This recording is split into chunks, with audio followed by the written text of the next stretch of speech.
This week, we welcome Ed Liebig, CISO of Delviom, to discuss OT security for critical infrastructure and why it's not intuitive. In the leadership and communication section, 10 security tools all remote employees should have. 1 in 4 security teams report to CIOs but would benefit from CISO leadership. State of security survey results, destigmatizing reporting security vulnerabilities, and more. Business Security Weekly starts now. This is Security Weekly, for security professionals, by security professionals. Broadcasting live from G-Unit Studios in Rhode Island, it's the show where we explore the business of security to improve the security of business. Your trusted source for actionable insights on leadership, communication, and innovation. Get ready for Business Security Weekly. Let's face it, cyber attackers have the advantage. Extra Hop is on a mission to help you take it back. Regain the upper hand with security that can't be undermined, outsmarted, or compromised. When you don't have to choose between protecting your business and moving it forward, that's security uncompromised. See how it works in the full product demo, free online at securityweekly.com/extra hop. We're proud to announce CISO Stories, a new podcast series in partnership with Cybersecurity Collaborative and Cyber Reason. CISO Stories features the candid perspectives and experiences of frontline senior security executives and dives deep into timely security topics. CISO Stories is hosted by Todd Fitzgerald, VP of Cybersecurity Strategy at Cybersecurity Collaborative, and Sam Curry, Chief Product and Security Officer at Cyber Reason. Listen weekly as they speak with extraordinary CISOs by visiting securityweekly.com/CSP. Welcome to Business Security Weekly. This is episode 226, recorded August 2nd, 2021. I'm standing in for Matt Alderman today. Joining me remotely are my co-hosts. First, Mr. Jason Albuquerque. Hey, I'm actually in studio. It's wonderful to be here. Yeah, I say we're joining me remotely. I'm the one joining remotely. You're there. It's been a while, but it's great to be here. It's great to be back. Yeah, in studio. yeah. Looking forward to visiting it at some point. I'll be able to say I'm in studio. So. I love it. Next, we have Josh Marpet. Hey, Josh. Hey, pleasure to be here. Pleasure to have you. So a few announcements. SC Media debuts its all-new SC Digital experience, fully integrated with the Security Weekly podcast content and more. The new site increases the scope and scale of original content resources from editorial staff, contributors, and the far-reaching Cyber Risk Alliance network. Visit scmagazine.com to check out the new look. Very excited about that. And if you missed any of our previously recorded webcasts or technical trainings, they are available for your viewing pleasure at securityweekly.com/on-demand. If any of you have experienced a little bug where you had no player controls on that, we fixed it. It's fixed now. So all good there. Today, we talk with Ed Liebig, CISO at Delviom. With more than 4 decades in IT and over 3 of those decades spent in security, many decades, Mr. Liebig is a highly experienced executive leader, well-trained at establishing threat metrics, risk profiles, and strategizing IT and cybersecurity solutions from idea through implementation. Ed, welcome to Business Security Weekly.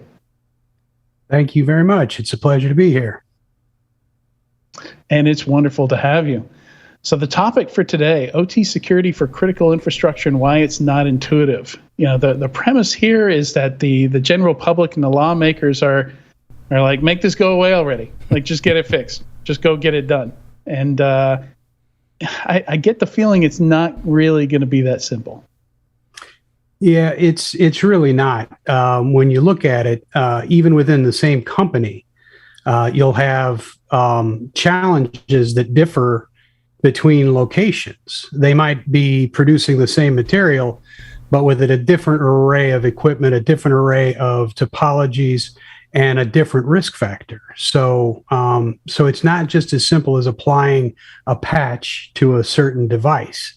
That device may not be in line with your critical production. So it's not just it's not as simple as IT security, and not that IT security is simple. Mm-hmm. It's just better known than the unknowns of OT.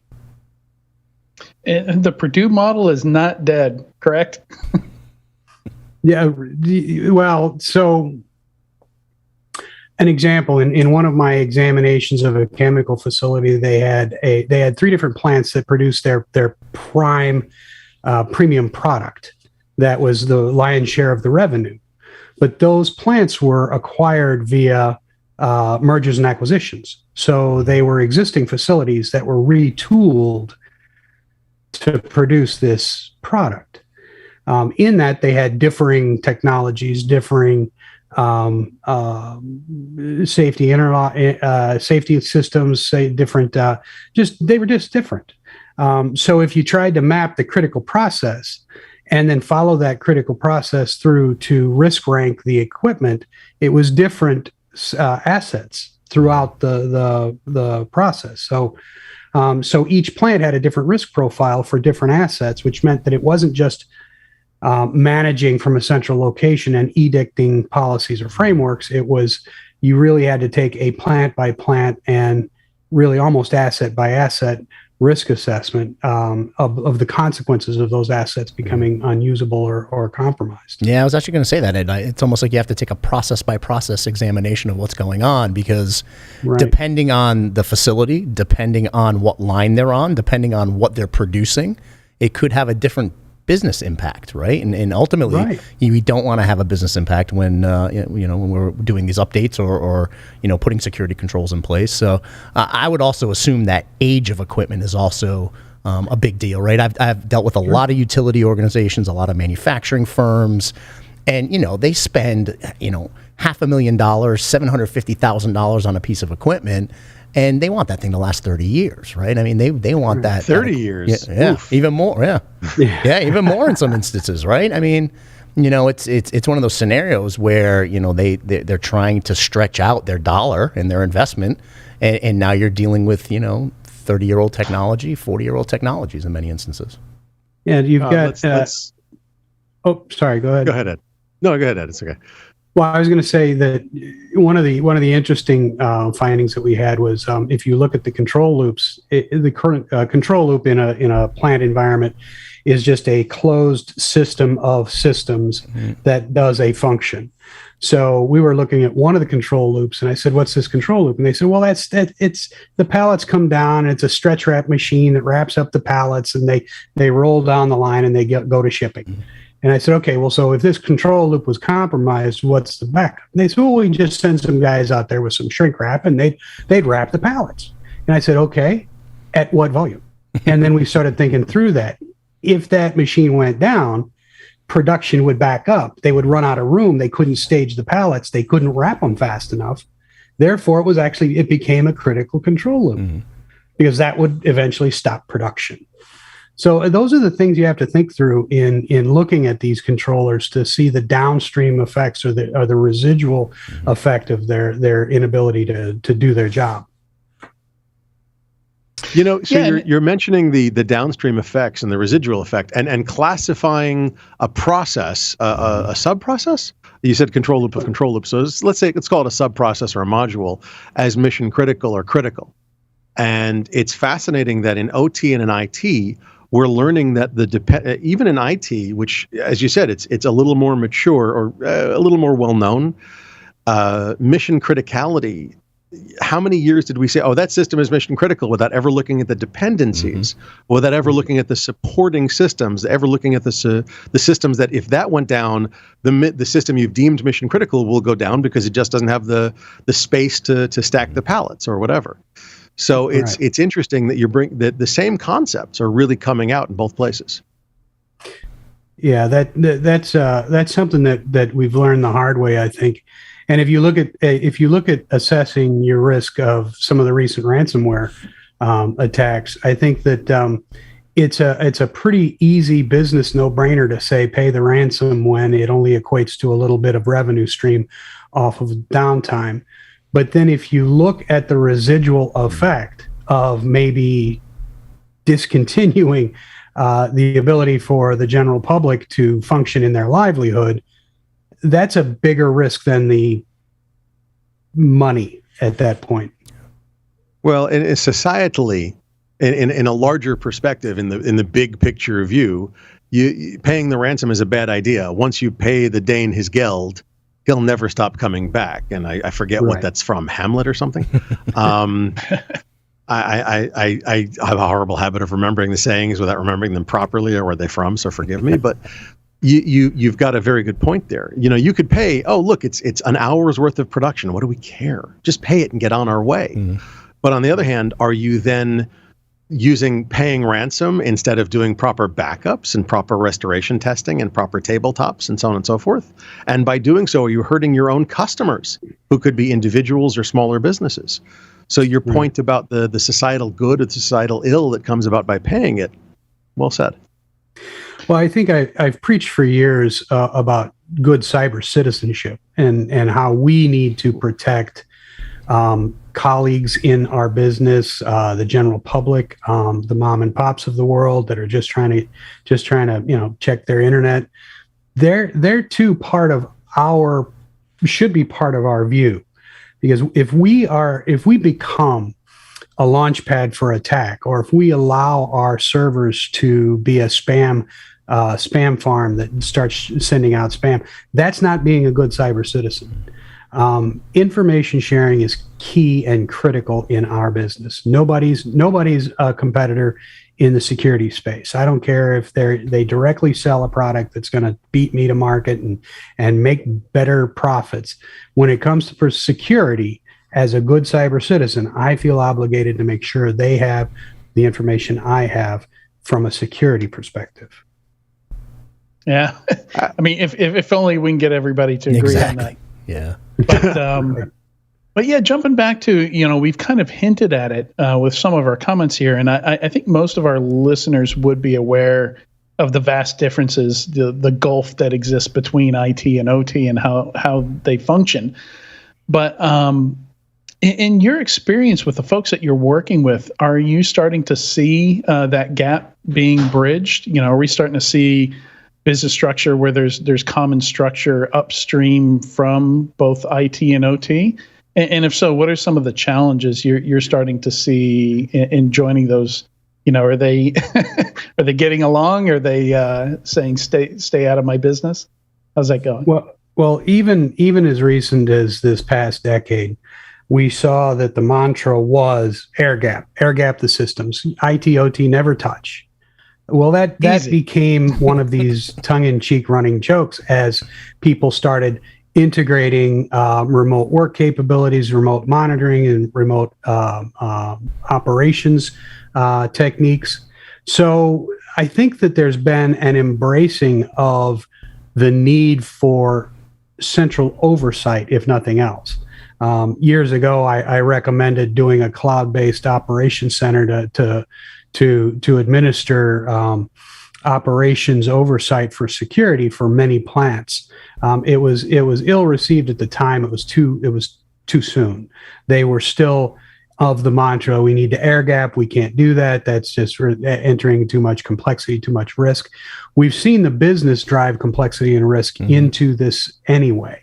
So I think there's really a realization starting to come about that with if you just look at the personnel and their training and their background, your IT folks have a mature eye on security practice for IT assets.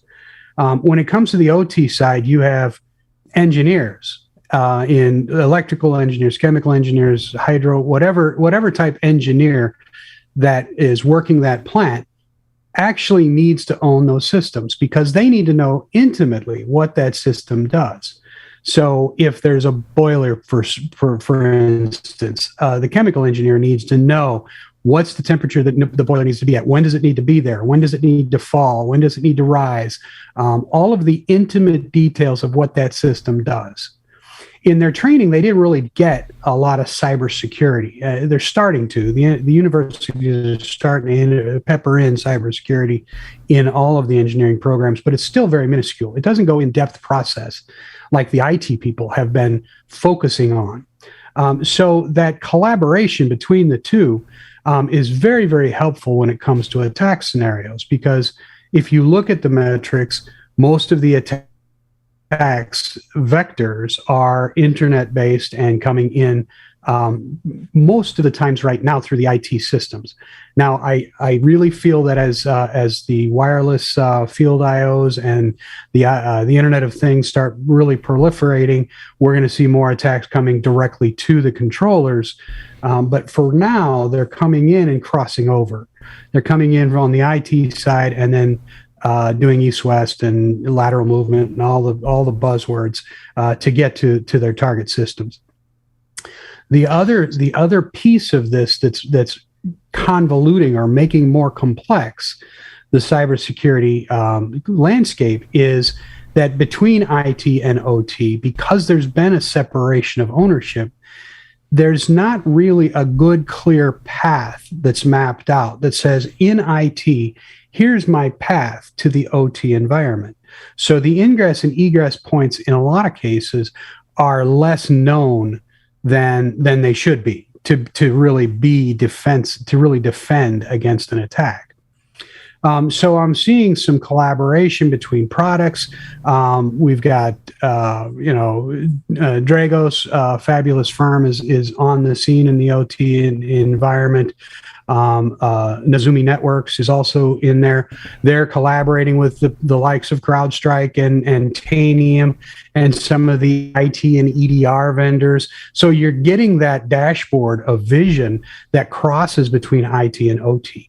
Now we need to work on personnel training and incident response, because your IR needs to have the OT component, and they need to ask the right questions in the heat of the battle to make sure that you're most efficiently responding to something that crosses that line between IT and OT. Yeah, I think that resonates a lot for me.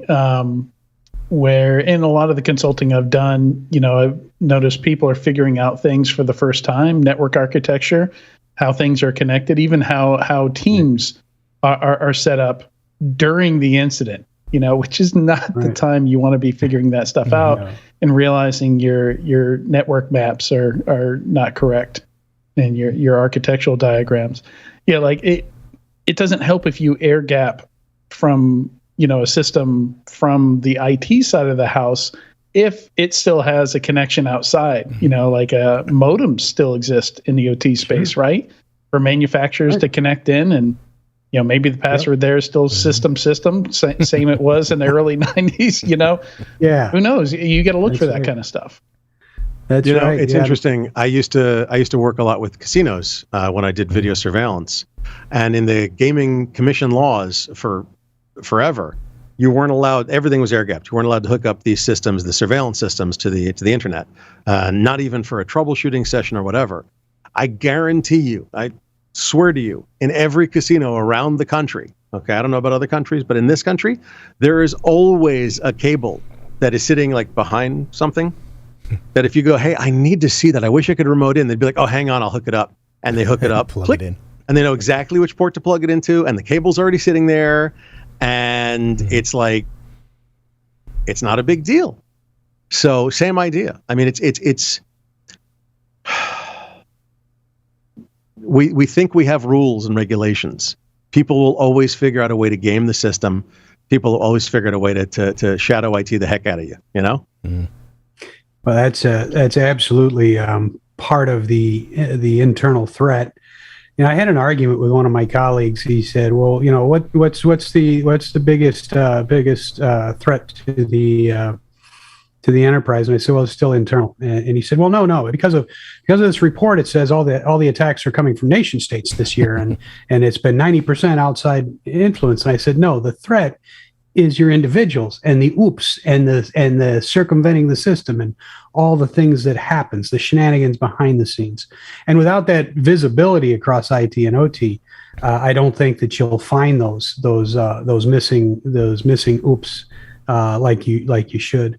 The other thing that I caught on that last was that you need to practice before, you need to practice left of the bang, which is absolutely true. You need to prepare before and test your IR plans. And I've been working with Cloud Range and Debbie Gordon's group in setting up an IT OT attack scenario where you can have your IR teams cross that bridge and go into the OT systems and know what questions to ask. Test your teams for proficiency before they actually have to do it. Knowing There's what several to do, cyber ranges. Yeah, sorry, go ahead. Knowing what to do and how to do it are two different things. That's all. Yeah. And I would several even cyber add ranges that have. I'm sorry, Jason. Go Yeah, ahead. no worries, no worries. No, I was going to say, even assessing the current state of things. I mean, Josh talked about that cable and that port. That's the secret sauce for connection, right? I mean, we're humans, right? We're going to find the path of least resistance. We're going to try to find, efficient, effective ways to do business, right? For us to make life easy for us. It's up to us as security teams to go find that, right? Because we know humans are going to be humans. We know they're going to do things to I don't want to call it shadow IT, because here's the thing. In many instances, folks are trying to do their jobs the most efficient way they possibly can, and they find whatever loophole they can to do that, right? So for me, it's about finding the loopholes, plugging those loopholes, and creating an experience for those humans to do things in a secure fashion, right? And I'm going to 90% of the time, it's they've asked for something that they need to do their job. Right. They've been told, no, there's no budget for it. And yeah, of course they went around you and got it done anyway. Yeah. Because it's got to When there's no budget is different from when there's a rule or regulation prohibiting it. Sure. So doing your job Policies includes and doing controls, it by the policy, by the rules, by the books. Of course. And part of that assessment is what I'm saying, right? Are people following the rules? Because we know people are going to try to circumvent them, right? People are going to try to get around things to make their work more efficient or easier. So assessing at that level is also very important. Well, I mean, and there's always, it's a detail business, and the details are very important. And the detail is, did you make it impossible for them to do their job? Is a detail that is actually often overlooked. And does somebody check the details after the fact? We built this incredible policy and process. Did anybody actually walk through it? Well, why? Because you got to make sure it's possible to perform. Okay, and then you got to check the details. Right. I mean, for example, the copyright on the Delviom website. Got to check those things. Yes, we do. Yes, you're correct. Thank you. I couldn't resist. I'm sorry. Yeah, so going back to the actual business structure here, Ed, in your opinion, what should teams be doing to get on the same page there? I think probably some need to meet in the middle there. I'm assuming IT folks like their budget and the OT budget are separate. They're not necessarily sharing that, and maybe part of the problem here is with the regulations and the security risks. Those aren't necessarily the same thing, so there has to be some, when you're getting recommendations internally and there's certain things you have to do for regulations, they're going to have to, figure out where those two meet, are you finding like there's a common source for what they should be doing, or are there 3 or 4 different masters that they have to please and that they're having to deal with? Well, I think that one of the big challenges that I've run into is, especially in the OT security space, you have these different plants, and let's go back to that chemical company that I was talking about. These different plants, they have their own plant budget, and that's how they do business. The central organization doles out a pot of money per plant to do whatever they need to do and whatever they've approved to do that year. They get a lump sum, and the manager is then responsible to divvy out those funds across his plant to make it successful. That in itself makes it very difficult when you compile on findings from a security audit that weren't planned for the year prior. Now you've either got to live with it for a year while you ask for budget, or you have to break the operation model, and the central organization needs to allocate funds to fix the problem. It's just the way of doing business sometimes gets in the way of funding for these upgrades of systems that are considered, part of the plant. The IT budget is usually handled different as part of support to the business. The plant budget is the business. And actually, if Ed, line 2 blows up, then the plant manager is going to fix line 2 before they go after those cyber recommendations. So, Ed, actually, can I throw something at you? Years ago, I used to talk about the similarities between physical and information security, but the differences was that the mindset was very different. And the mindset in physical security is I put a lock in a door, I put the door in place, we're done. 20 years later, when the door gets shabby, we're going to replace the door and the lock with it, right? But, IT, we test that door, that lock, that piece, and we test it over and over and over again to see that it's up to the standards that we need it at.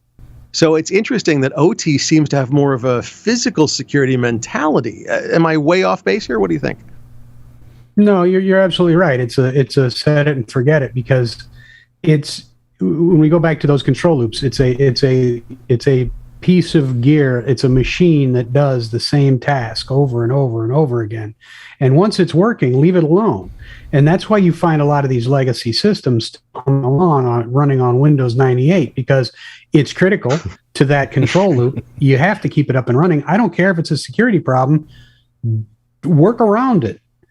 It becomes this albatross in that control loop that you have to buffer with other safeguards. And then those other safeguards cost money to an already functioning piece of gear. It's business-wise hard to justify. Yeah, because those expectations have been there for decades, right? The budget expectations are based on run it till it dies, catches fire, whatever. The folks working in that space, that's the expectation. The management, that's the expectation. So it seems like there's a lot of work to do there to shift those expectations and kind of bring them forward into, because the external influences aren't going to change. Like, that's not going to get any better. Yeah. Attackers aren't going to get any less interested in some of this antiquated stuff that's maybe hanging out on a modem, or I can VNC in and do a search on Shodan, find that open VNC, connect in and play with the boiler controls. Yeah, I mean, at the end of the day, it's up to us as security leaders to influence the business leaders on this, right? I mean, I remember back in the day, we would have that same struggle with, the finance team and all of their kind of, applications and ERP systems and all the stuff of, what, give me something to put my ERP system on, but leave me alone and don't touch me because it runs the finance of the business, right? And it was that same struggle, right? That same struggle where you had to get the CFO on board. You had to get them, believing in security and really understanding the business risk around it, right? I think we're having that same struggle where we need to start having those conversations on the IoT and the OT side and say, listen, this is a holistic thing here. We need to be looking at it from every level. You got to get them past, but this is the way we've always done it. Exactly. But nothing bad has happened yet. Right. Yeah. Right. What are the chances? Right? What are the chances are going to happen? Right? Well, and so even now with ransomware, and our saying of, have you backed up your stuff? Have you checked your backup? Have you done a restore? Have you tested? Have you done your tabletops? Have you done your live restore to a bare metal system or whatever? And how many people here can say that they've walked into companies that have not done the restore but think they're fine? Yeah, that's right. Yep. Well, and also when you're looking at the ransomware, it kind of gets sidelined that some of these other processes in security also need the attention for that same reason. So, like privileged access management and your credential handling, that can be one of the avenues. So you've got so many bases to cover that you need to make sure that what's the big mantra? Good cyber hygiene. That's what everybody keeps saying. And that's exactly what you have to get down to. It's down to the basics, make sure we're doing all the things right down to the backup and recovery strategy. All right. In the Discord, we're talking about how... Sorry. Go ahead. I was saying in the Discord, we're talking about how, bring the old Unix mainframe admins back and let them test these things. Right. Well, I cut the backups. I cut my teeth in the mainframe community, and back in Hawaii when I was running the Wimix system, I'd have my roller chair just going all over the floor, mounting the tapes and running them off and going through the degausser and getting their X tapes ready and throwing them up on there, running the jobs off to the remote line printer. That was backup and recovery at the time. So while it's easier now, it's still important. Yep. Yeah, and I'm sure those backup tapes are still there. Backing up They probably are, yeah. those Windows 98 systems. Oh God. Some NT4 systems in there, I'm sure. All right. Any parting advice, Ed, you want to give anyone dealing with this this challenge of getting OT and IT to work together? Well, I think that we covered many of the main points that you really need to take away from this discussion, and that is back to the cyber hygiene. Make sure that you're following your processes. Make sure that you have visibility across IT and OT. Make sure that you start creating a culture that embraces the centralized monitoring of security between IT and OT, so that you can respond on both sides of the house and test and try your playbooks, so that you include all of the workflows necessary to get in front, ring fence and contain an incident, and then remediate it, mitigate the impacts, and get back to business as usual. From the leadership perspective, while it's true that the CISO, if there is one in the organization, is responsible to coaching the leadership into the security risks and the necessary security practices, the leadership needs to be open to understand that the way they do business may be getting in front of getting headway in the cybersecurity game. So if they really wish to affect a change, they need to be willing to look at their business, the business of the business, to ensure that funds and talent and tools are deployed appropriately to cover both IT and OT. As the OT is now in the target, you need to shore that up, or be willing to shore that up. And that might be a hard pill to swallow for some folks. It might be. Yeah, good advice, Ed. Ed, thanks so much for joining us on Business Security Weekly. We'll be right back after a short break with the leadership and communications articles.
Cyber risk and compliance automation is finally here. Legacy GRC systems cannot support the powerful, real-time automation and oversight that organizations require to take risks that matter to succeed. CyberSync continuous control automation ingests data from the IT GRC stack to update controls against regulatory requirements and risks in real time, delivering insights and visibility. See how members of the Fortune 500 are saving millions annually by visiting securityweekly.com/cybersane.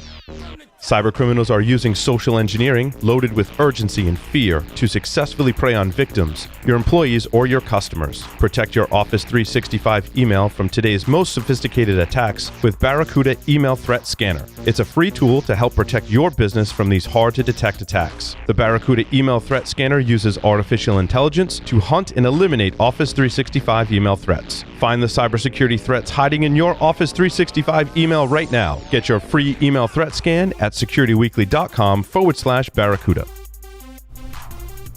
Welcome back to Business Security Weekly. I'm Adrian Sanabria, standing in for Matt Alderman, and I am joined by Jason Albuquerque and Josh Marpet. Cyber Risk Alliance, in partnership with InfraGard, has launched the Critical Infrastructure Resilience Benchmark Study. Measure your readiness for ransomware by completing the survey and getting your score. Visit securityweekly.com/CIRB to take the survey. Would be very interested to see the results of that. Security Weekly Unlocked will be held in person this December 5th through December 8th at the Hilton Lake Buena Vista. We are super excited to announce our first round of speakers, and some of these are keynote speakers. Dave Kennedy, we know him as Dave Kennedy. I don't know why we have David in there. Alyssa Miller, O'Shea Bowens, Marina Ciavata, Patrick Coble, Chris Eng of Veracode, Eric Escobar, Kevin Johnson of Secure Ideas, if I'm not mistaken, and Justin Kohler. Very, very nice lineup there. Very good selection of speakers. Visit securityweekly.com/unlock to register and check out our rockstar lineup. And that is going to continue to change. We finished the CFPs the other day, and so we'll be updating with the rest of our speakers. All right, on to the news. Or actually, it's not news. Leadership for this podcast. articles. Leadership and communication articles.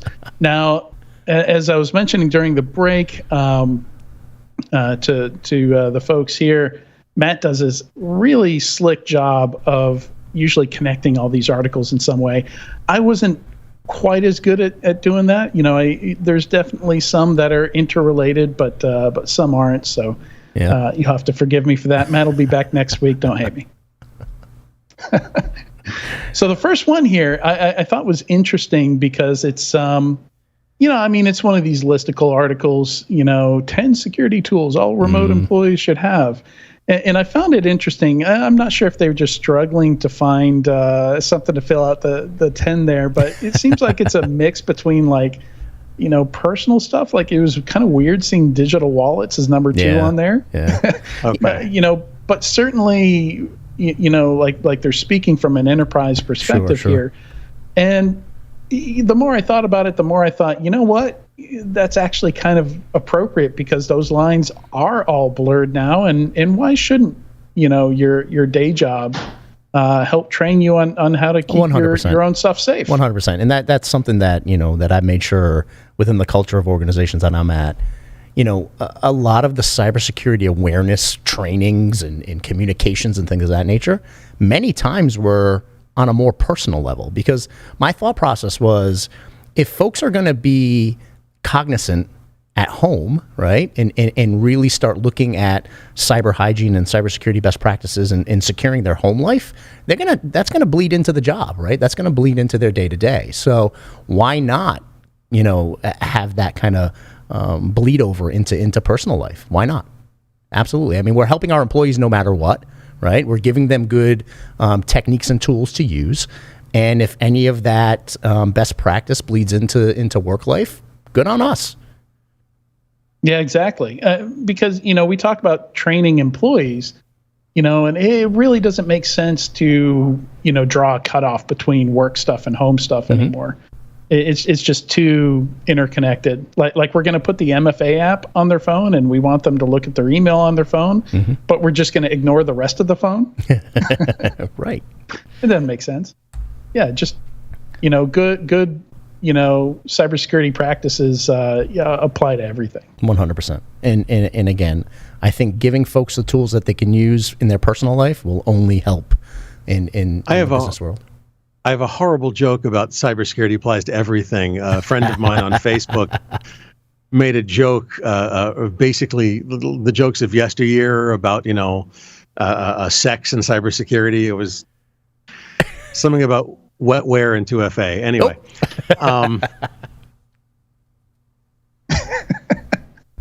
All righty, on to the second article. Jason, I thought you'd find this one interesting. It was a bit muddled in I had a little trouble figuring this out, but a pretty big survey.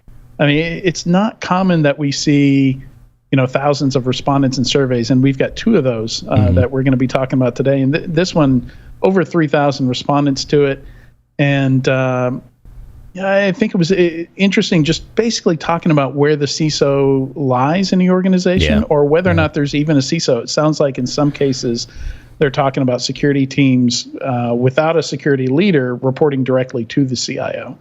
So interested in your hot take on this. Yeah, one. I mean, coming from an organization that had 6,000 customers, right? I mean, I got to see pretty much every iteration of a cybersecurity team, if one existed, right, that there was.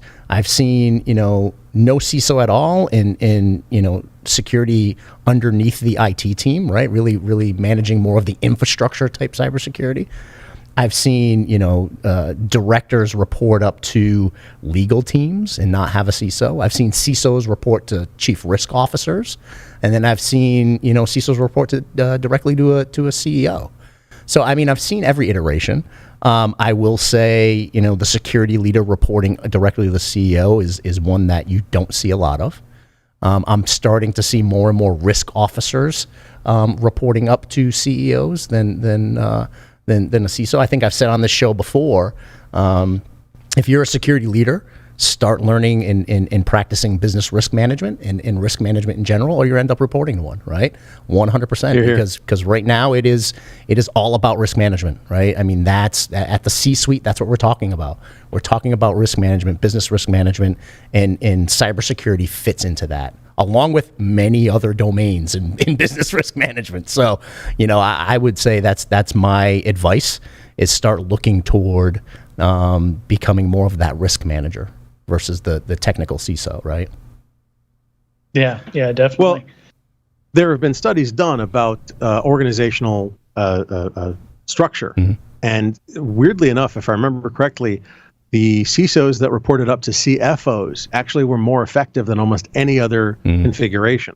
And the reason is that if the CISO can, this is the reason from the study, I'm not saying it's absolute, bare metal truth or whatever, but if the CISO has a relationship with the CFO as the reporting officer, they can explain things to the CFO, and the CFO goes, all right, let's fit it into the budget. Sure. And they're the ones that get to put stuff in the budget. Yeah. And there are many instances where the CFO plays that de facto risk manager. If you don't have a CRO, right? I've known many CFOs are playing that business risk role completely, and that's the key. If you can articulate, here's the business risk, here's how it's going to affect our customers, here's how it's going to affect our employees, and our ability to drive revenue. That CFO is going to invest, no doubt about it. And even if you don't report to the CFO, words of wisdom: get a good relationship with the CFO. Oh, well said. Hear. And I'm going to say that I think it's also important how the relationship flows the other way. I've reported up to, within the same organization, I've reported up through the CIO and the CFO, and completely different experience. When you're trying to sell something, when you're trying to convince them of something internally, and I think got some really good guidance from the CFO on how they see things, and much more of that risk management kind of mindset than you're going to get from the IT side of the house. So I think there's actually some benefits there, and some stuff that security folks, CISOs can learn reporting up through a CFO where things are like there's metrics for everything. A lot of logic goes into the decisions. A lot of what's the rationale? A lot for of your investment request. strategy. Yeah, absolutely. I agree. And ultimately, my mindset is no matter where you report, if you are the security leader in an organization, do not let hierarchy, do not let organizational charts define your level of leadership. You are the security leader. Build relationships with whomever you need to build relationships with, and then I would say build relationships with all of those executive leaders, because at the end of the day, it may be you and another business unit sitting down with the CFO to make a case, right? Because you have that relationship with the business unit leader. Let's say if you're a services organization, right? You and the executive vice president of services sit down and you make a case for investment into a security architecture. But it's your job to really be able to articulate that to the business unit, because the last thing you want is to present a solution and have the business units clamoring and not supporting it, right? You want to have evangelists within the organization. So, while this survey is great at current state, I would say do not let an org chart define your leadership. Go lead security for your organization. The third article here, not a huge fan of the, just continuing into series of articles that sound like they're going to be really good. I get excited, and they're just not put together all that well. But I think it gets the tone right. Rapid IT response, IR response is super important, more so today than ever. And emphasis on preparedness and practice, which traditionally we almost never see people practice unless they're made to, by regulation or something like that. I think PCI requires once a year, and and what you'll see people do for that annual IR practice is pretty sad. Yeah, I mean it's the check in the box mentality, right? At the end of the day, you're doing what you have to do to put the check in the box, and ultimately that's not where we want to be, right? We want to be in scenarios where you have muscle memory. I talk about that muscle memory all the time, and it's be able to adapt and overcome no matter what scenario comes to you, right? And incident response could be anything from a cyber attack to bringing your IT systems back up and running, right? A more BCDR focused type plan, but they all play together, and we really got to be building that muscle memory. And it's probably the military thing in me, right? I mean, you have to train the way you fight. You have to. We have to train the way you fight. And I love that you said muscle memory, and we got the Olympics going on right now. And having spent 5 years as a chief incident handler, like when I would train incident response folks, I tell them, look, like you got to be looking at this stuff all the time. If you don't have a baseline for what's normal in your systems, the first time you go look at a SIM, you're going to think everything's on fire all the time. Right.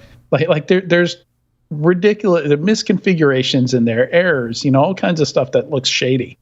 And the more and more I think about it, the more I think an analogy to sports. And to, you take it to military. I kind of think sports. Sure. And if we're practicing once a year, you're going to suck at that. Right. You're not going to be good at that. You can't even jump in a pickup game if you play once a year. No, when I was a cop, you're going to be winded. We qualified with our firearms once a year. Oof. And like the ones that only went to the range once a year, they would they qualify.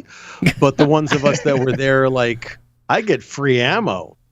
Cool. Right. I'm going to go practice, because we're also cops and poor as church mice, as the saying goes. Well, I was literally there probably twice a week because I got free ammo and sodas, and cool. I'll shoot things. That's no problem. I was a little easier for me to qualify than the guy that drives the minivan and shows up once a year and goes, I should probably oil this once in a while. And that's kind of the same thing as preparing for an incident response. Right. And I wanted to bring this up. You said checkbox security, check the box, right? Checkbox security is great if you're in 1992. Right. Because these days we have, security that's an ongoing process. And if it's not built into all of your processes, if disaster recovery, if incident response, if security in general and all of its many manifestations isn't built into your processes and into your risk management and into your every bit of this that you do, okay, you're having problems, or you're going to, soon. Mm-hmm. So I punted on this article and, basically said, well, instead, there's this post on LinkedIn that I found really interesting. So Ian Amit, Ian Amit, well known in the security space, very vocal guy, was observing the cyber crisis simulation they're doing as part of Israel's Cyber Week, where they have B-Sides Israel, and a big commercial conference going on. A bunch of people flock out there. And his observations were really interesting, and it's completely unsurprising to me because I've been there and I've seen it. When emotions run high, and the incident is declared, people's egos shine brightly, and quotes like processes are completely lacking. Experts were sidelined by more vocal people, basically being shouted down. He who yells loudest drives the whole response. I totally disagree with that. Thank you for demonstrating, Josh. I'm sorry, I couldn't resist. Yeah, I mean it's very it's eye-opening when the results of this are there was no clear lead. Decisions have been made based on who's talking the most and the loudest. How do you operate in chaos like that? Yeah, it's interesting. I'm sorry, Adrian. Give me 3 seconds. Sure. I am a very loud guy. Okay, there's something in InfoSec called Clan Bullhorn, and I'm one of the members.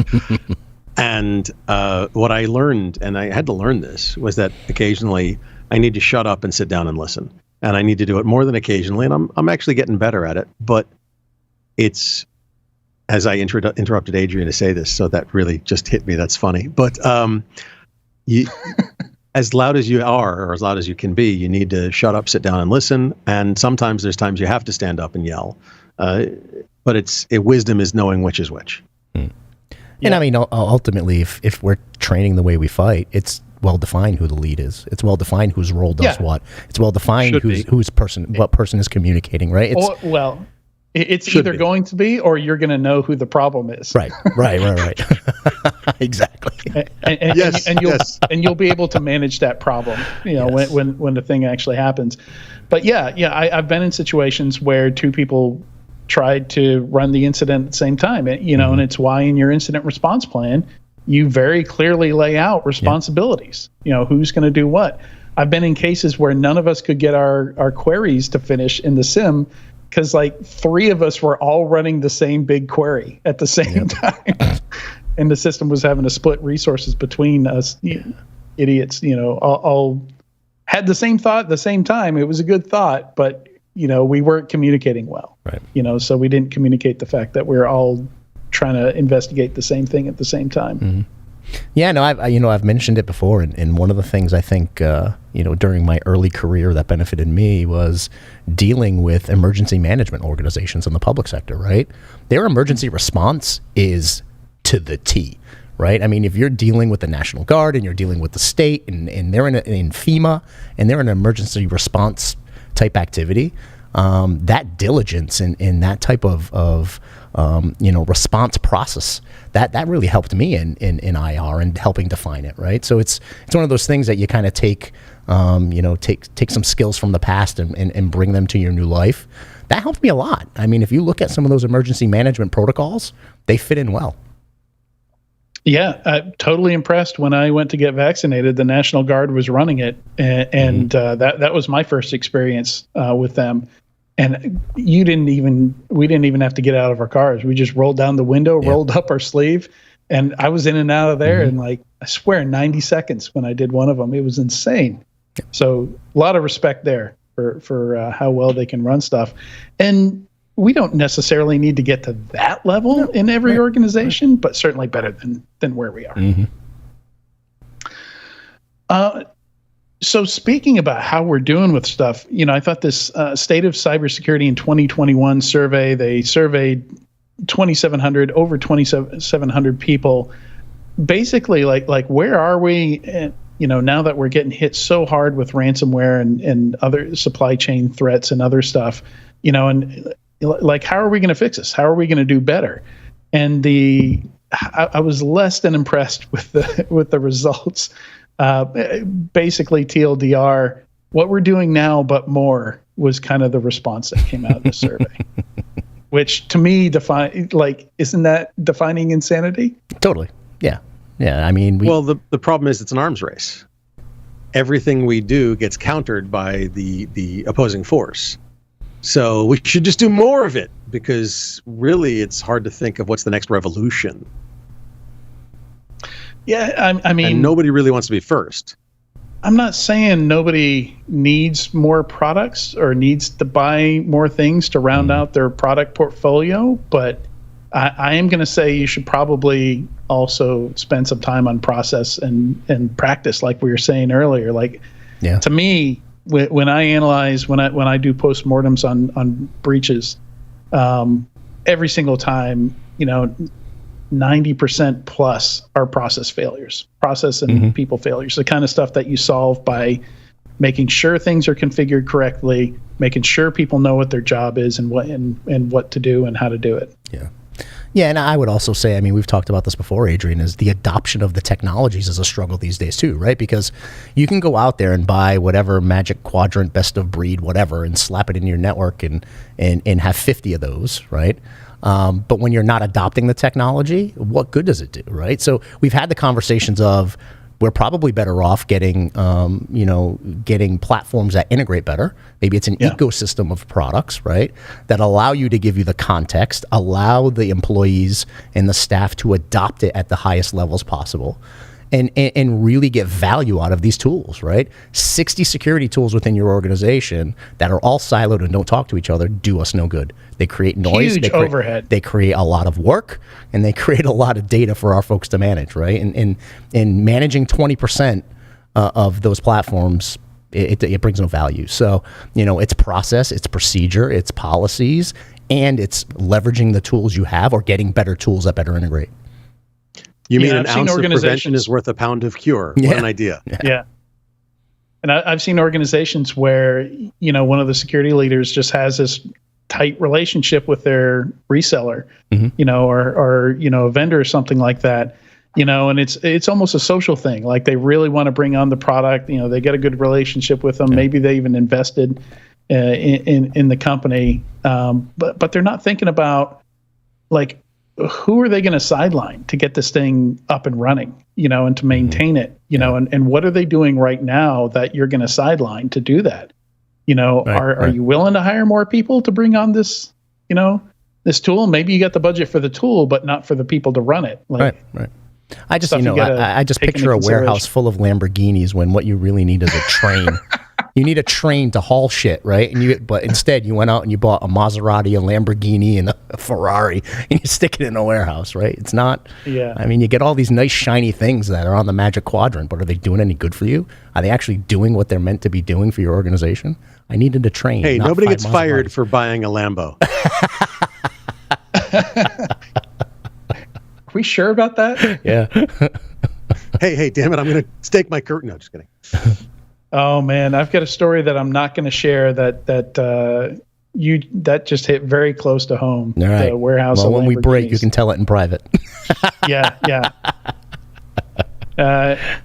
If we go have a beer, any of our listeners, if we ever go go share a beer somewhere, I will share the story. Nice. But not here. All right, moving on. So the next two are well, actually the next three, the last three here, all kind of have a foot in the product space. Organizations where, CISOs are not just corporate CISOs, but they're also companies that sell software products of some kind, and you're also that kind of CISO, right, Jason? Like yep. It's some very distinct different hats that you're wearing in that kind of role, right? 100%. I mean, not only are you responsible for internal IT security, right? But you're responsible for a lot of customer-facing offers. You're responsible for customer-facing compliance. So me, for example, right, when it's one of those scenarios where we were managing to 18 different authority documents because we had customers who required that for a vendor risk management perspective. So I had, information security and governance, risk, and compliance, and we had to do that. And at the same time, we're an IT services organization and a managed services organization. I'm actually helping build offers. I'm helping build service lines. I'm helping do, and then also I'm an executive briefing center facilitator. So when C-level executives from customers would come in, I'd spend half a day, full day with them, talking about their business plans, talking about their IT projects and their IT plans and their security risks and concerns they had there. So yeah, I mean, you have a few different hats, right? You have the internal operational side, you have a sales side to you, right? And then you have a customer success side to you. Yep. Yeah, and so this article, I hadn't heard this before I saw this article, but apparently some Kaseya employees, which not surprising, had pointed out some of the security risks that the software had, that the company had. And, apparently some quit over it. Some were even fired over it. And I've been in organizations where pointing out stuff like that makes you not a team player, makes you a troublemaker, and, you're supposed to just look the other way and or they downplay it. We know there's, we'll get to it. We're going to move to a new software framework in the next provision next year. So there's no point in fixing it now. All those excuses you hear, right? Like when we get off a cold fusion, all that'll get fixed. You know what? I'll say, if there were folks who worked there who bubbled this up to the top and they met resistance or they were told to look the other way, good on them for leaving the organization, because that's blasphemy in my eyes. So that answers one of my questions for you, which is, what do you do when you're in that position when they don't want to hear it? No, that's utter blasphemy. I mean, honestly, right? I'm cut off the cloth of that. See something, say something. I don't care who you are in the organization. If you're a custodian in the organization and you see something, I want you to say something, 100%. And especially knowing that you have customers at risk, that takes it to a whole other level as well, right? So not only are you affecting your organization, you're affecting all the customers. So. To stomp that out, to sweep that under the rug, that's an organization I would leave quickly, 100%. And then at the end of the day, your gut and your heart is going to say, hey, do I raise this up to a higher authority and say something there? I would say, if you know the risk, I mean, look at what happened out of Kaseya, right? I mean, at the end of the day, knowing that level of risk, that's bad mojo, right? So at least we got something to point to, right? Right. Right. Doesn't always help, but it can't hurt saying that this could be us. Yeah, 100%. And as a security professional within an organization, that's your brand as well, right? I mean, you have a corporate brand, but you also have a personal brand, and I feel very strongly about people's personal brands. And do you want your name on that brand? Yeah. Do your ethics align exactly with the company that you work for? Can you see them sweep that under the rug and be and feel good cool about yourself in the being morning. on your LinkedIn. Yeah, that's right. That's right. What's this hole here in your resume? Like, I don't want to be asked that. What were you gonna say, Josh? You've got the whistleblower issues as well. Yeah. I mean, you've got people that are like, I started this company because it's a wonderful company, and then all of a sudden I realized the ethics are not good, and I know bad things that are going to hurt people. What do I do? Yeah. And it's something that in InfoSec we don't think about. We're like, we don't run into those things, but we do. We run into situations where data's been lost. We run into situations where data will be lost, where people will die. Okay, our first segment was about OT. Look at the hospitals that got shut down by ransomware, that people died because of it. Okay, if we know if we work at a hospital and we realize that they're not testing their restores, they're not testing their backups, they're not doing backups properly, we work through the system and try to get it fixed. But at some point, do we go, screw it, I'm going to law enforcement, I'm going to Health and Human Services and say there's a HIPAA problem? What do you do? What does our ethical code say? Sure. Yeah, and I mean, there are many organizations who have a whistleblower program. It's part of their program that reports into HR, and they're obligated to raise that risk. But not every organization has something like that, right? So, from my side is if you do see something and nothing's being done about it, bring it up through your whistleblower process, right? And let that process play out. And then if it goes nowhere, now you have a hard decision to make, right? And by no means do I want to, appear like I think this is something easy to do. It's not. It's hard. It's a hard decision to make, right? But at the end of the day, it's gut check time. And if you know what's right, you do what's right. Yep. And I've got to say this, just one thing on Discord, Jason. I don't know if you saw what was said about you by Schmooze. No. But apparently you're the full package risk juggler. All right. Your new title, sir? Full package risk juggler. I don't know if that's a compliment. I hope it's a compliment. I think it is. I think it's a compliment. Schmooze, I try.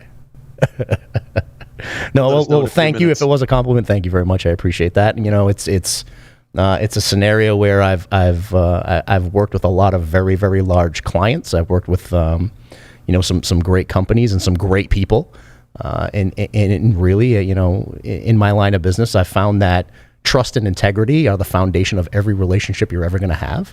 And honestly, you have to think about that when you're making decisions, right? We're in that game of trust. Cybersecurity is the epitome of the trust game.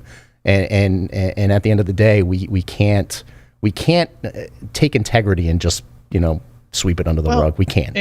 And more than that, this kind of it will blossom into something that spreads to other people. People talk. Oh yeah. People are like, hey, I saw that you worked at company X. Sure. I'm interviewing there. Anything you want to tell me? Right. Dear. People. How many people in organizations? How many people in organizations in this industry have a warning label? Yeah, you can't cover that stuff up, and companies think you can, but you really need to walk the walk, and even and that's how some people define integrity, right? It's what you do when nobody else is watching. Yeah, exactly. And you want to know what? That trust factor when you're building those relationships across the business and with those other business unit leaders, that trust eventually equates to influence. Because when folks trust you, they're going to listen to you and they're going to follow your recommendations. And to be honest with you, they're going to become evangelists. And they're going to go sit there side by side in front of the CFO and CEO and fight for what's right? Because you have that level of influence and you have that level of trust. And that's the only way to build it. It really is having a level of integrity, taking that trust factor to the nth degree and making sure you're living by it. You have to. Because then your team does their damn job right. That's right. Because they trust you to have their backs. 100%. All day, every day. And on that note, I think that's a great one to wrap on. Gentlemen, thanks for joining me today. Thank you to everyone for watching, and we'll see you next week on Business Security Weekly when Matt should be back.